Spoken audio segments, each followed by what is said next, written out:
Bonjour à tous et bienvenue pour cette nouvelle vidéo. Aujourd'hui une première, on va parler d'indispensables. Je vais vous parler de mes 5 indispensables pour le printemps, ce que je considère être indispensable. Une vidéo donc pour les débutants, une vidéo à la cool où en fait ça va être uniquement des conseils et des conseils de style également. Avant que ça commence, comme d'habitude, on a besoin de vous, on a besoin de vos likes, de vos abonnements, de vos partages, c'est très important sur YouTube. Vous savez que moi je fais pas du tout coup de la dégustation, donc forcément l'algorithme il a un petit peu du mal, il faut l'aider, faut que vous l'aidiez. Donc un partage, un j'aime, un abonnement, ça vous coûte rien et nous ça nous soutient. Bon, allez, mes 5 indispensables pour le printemps, c'est parti.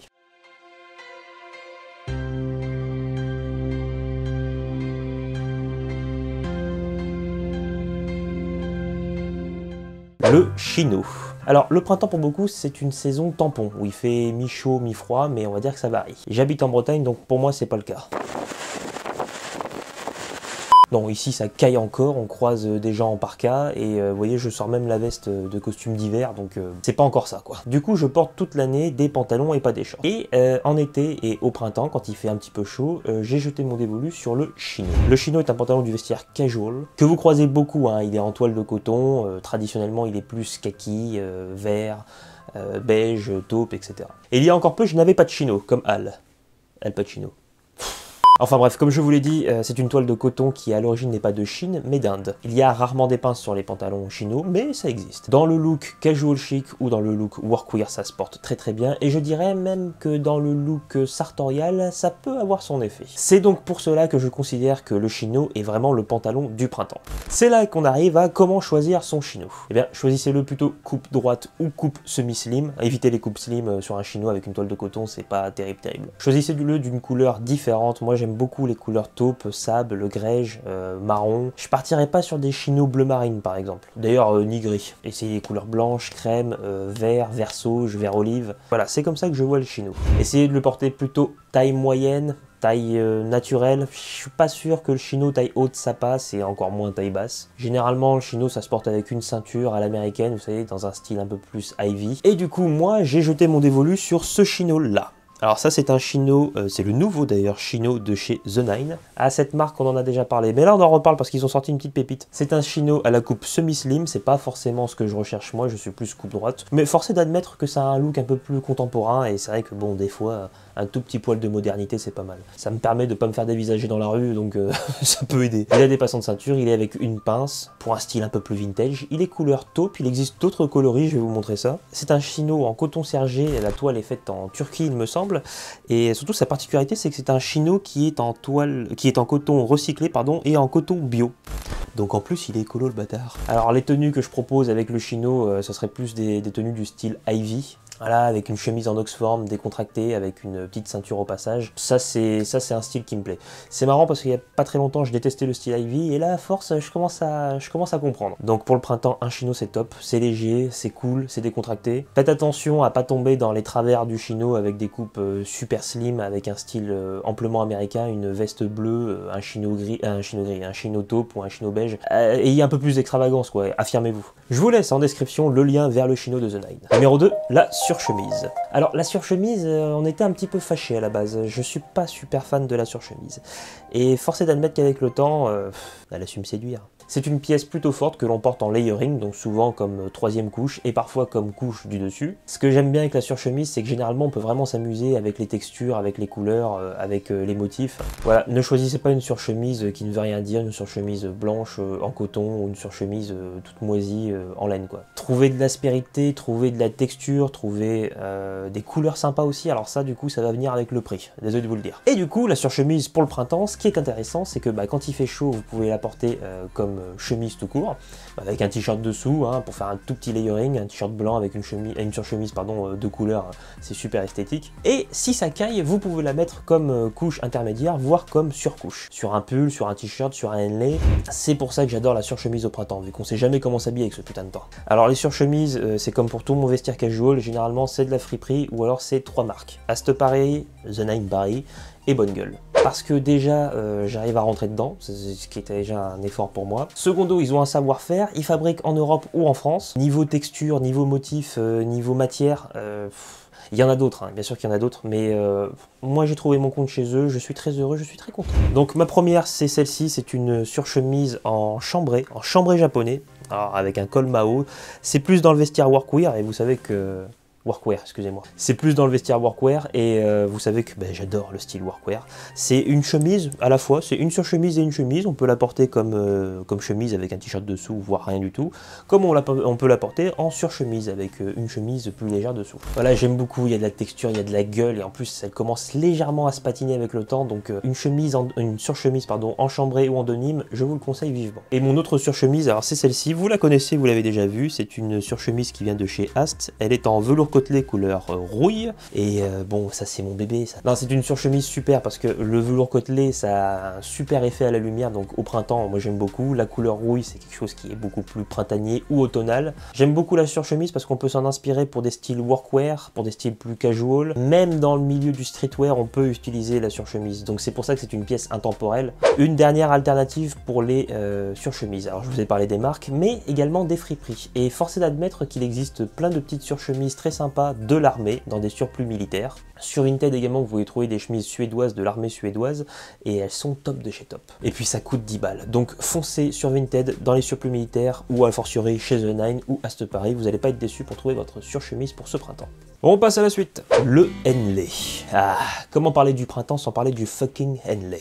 Vous le savez, c'est mon t-shirt préféré. C'est d'ailleurs sûrement le seul que je porte. Alors il est très dominant dans le milieu du workwear. C'est un sous-vêtement à la base. Alors c'est une pièce qui a été très popularisée par le style ouvrier, par les ouvriers eux-mêmes, et bien sûr par la série Peaky Blinders. Vous avez pu voir des Henley super lourds dans le film Togo ou L'Appel de la Forêt. Ah, les putains de Henley qui porte Harrison Ford, le truc il est épais comme pas permis, mais tu me diras là où il vit, il a pas le choix. Hein. Alors du coup je reviens, pour le printemps le Henley c'est le t-shirt qu'il vous faut. Il est très bien comme base de layering, il est très bien comme vêtement du dessus, vous pouvez le porter avec un jean bleach tout simplement. Vous pouvez également le porter avec un chino, ou alors vous pouvez le porter dans un style un peu plus workwear comme moi. Alors comment on choisit son Henley?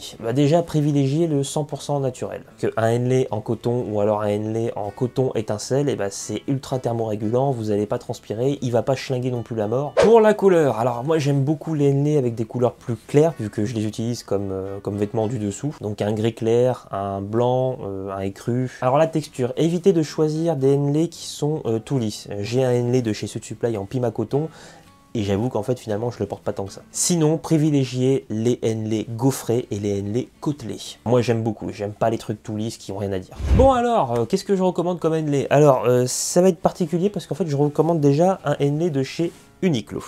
J'en ai 3, mais il y en a un que ma femme me pique. Là, c'est un Henley de chez Uniqlo gris. Ils en ont fait un écru, vert, bleu, je crois, et blanc. Alors, attention, parce qu'il est en polyester et en coton. Donc, ouais, il pue un petit peu. Mais bon, pour 20 €, franchement, si vous voulez tester le Henley, c'est une bonne alternative Uniqlo. Bon alors attention, hein, il est fabriqué en Inde, je vous l'ai dit, il y a du polyester, c'est vraiment pour tester le Henley, voir si ça vous convient. Il est quand même pas mal du tout, parce qu'il y a une texture de gaufré que j'aime beaucoup, avec quelques petites aspérités, c'est un Henley sympa.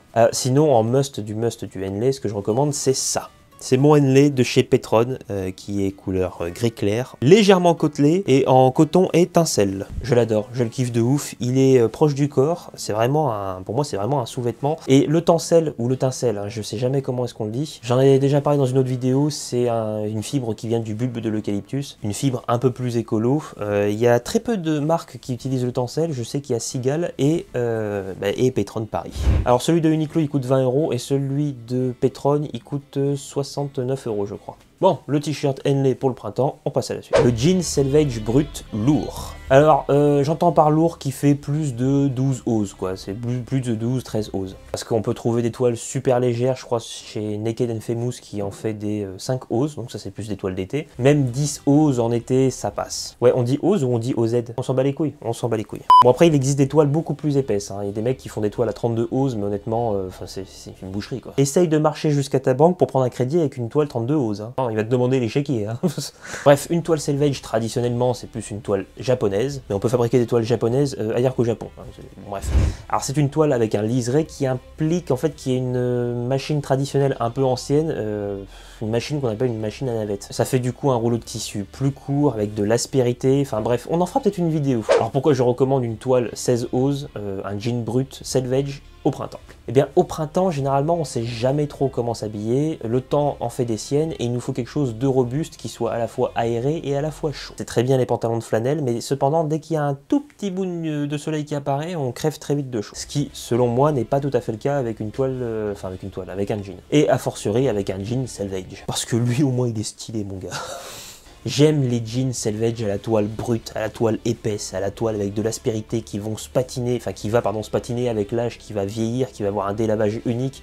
Ça me plaît, ça un truc avec du caractère, avec de la gueule et du panache. Surtout que ici en Bretagne, contre le vent, contre la pluie, contre le froid, quelque chose de robuste pour les excursions, ne serait-ce que pour aller chercher le pain des fois, pendant les tempêtes. Une toile Selvage japonaise, ça a de la gueule. Alors, comment la choisir? Déjà, choisissez-le 100% coton, mais normalement, si c'est une toile Selvage, il n'y a aucun souci, ce sera du 100% coton. Il n'y a pas un pet d'élastane là-dedans, hein, préparez-vous. Ensuite, au niveau de la coupe, je vous recommande uniquement la coupe droite ou la coupe semi-slim. La coupe semi-slim, normalement, elle va quasiment à tout le monde. Évitez les coupes un peu pourries, style ultra oversize, baggy, skinny, non, ça n'existe pas. Le jean Selvage, normalement, c'est une toile brute, donc c'est une toile indigo ultra foncée, mais il existe des jeans Selvage bleach. Alors, j'ai choisi du coup un jean Selvage brut, une coupe droite, d'une marque française, et c'est celui-ci, c'est du coup le Renji brut de chez Bonne Gueule. J'ai déjà fait une vidéo avec le jean bleach que j'ai acheté l'année dernière, que j'avais adoré, j'ai fait une vidéo du coup sur YouTube, je vous laisse le lien en description, et là du coup je me suis dit que j'allais tester le brut, tout simplement parce que en fait je rentre que dans ce jean là, et c'est très particulier, je rentre pas dans les Levi's, je rentre pas dans les Caporal, je rentre pas dans les Naked and Famous, je rentre pas non plus dans les Momotaro, et bon vous le savez, un jean c'est pas la chose la plus confortable, surtout quand il est brut et qu'il vient d'arriver. Et là du coup c'est une taille 34 US, donc c'est 52 français je crois. Il est top de chez top, il y a une merveilleuse toile qui va se délaver avec le temps. Il a énormément d'aspérité, ce que j'aime beaucoup bien sûr. Il y a un liseré du coup Selvage, il a des boutons en canon de fusil, il y a des doubles passants de ceinture pour la résistance. Enfin bref, vous voyez, c'est vraiment une petite pépite. Et bien sûr pour le printemps, je le sors avec un Henley, je le sors surtout avec des tenues workwear. Alors pour les jeans bruts, vous pouvez en trouver à 40 € chez Uniqlo. Momotaro en fait, Naked and Famous bien sûr, vous avez Pike Brothers aussi. J'ai vu que Ast faisait un jean mais en coupe semi-slim il me semble. Bon et bien sûr moi la marque chez laquelle je me fournis c'est Bonne Gueule. Pour les jeans ça sera toujours Bonne Gueule pour moi en tout cas. Voilà donc c'est vraiment une pièce indispensable je pense pour votre vestiaire et a fortiori pour votre vestiaire pendant le printemps. Allez on passe à la dernière pièce. Numéro 5, les chemises en lin. Bah oui, je me rends compte qu'on n'a jamais vraiment parlé de lin sur la chaîne et encore moins de chemises en lin. Alors les chemises en lin ont leur détracteur parce que bon ça froisse, généralement les coupes sont plus amples, mais moi j'aime bien. Pendant l'été c'est indispensable mais au printemps également. Parce qu'avec une chemise en lin on peut jouer. Étant donné que c'est léger, on peut créer du layering en mettant des t-shirts, en mettant des surchemises et ça j'adore. Et ensuite quand il fait vraiment très chaud au printemps, ça peut arriver, hein, on peut se manger des débuts de canicule. Alors les avantages du lin il y en a quand même plusieurs. Déjà c'est pas cher, ça a une gueule, ça a une texture, c'est léger, c'est aéré donc c'est ce qu'il y a de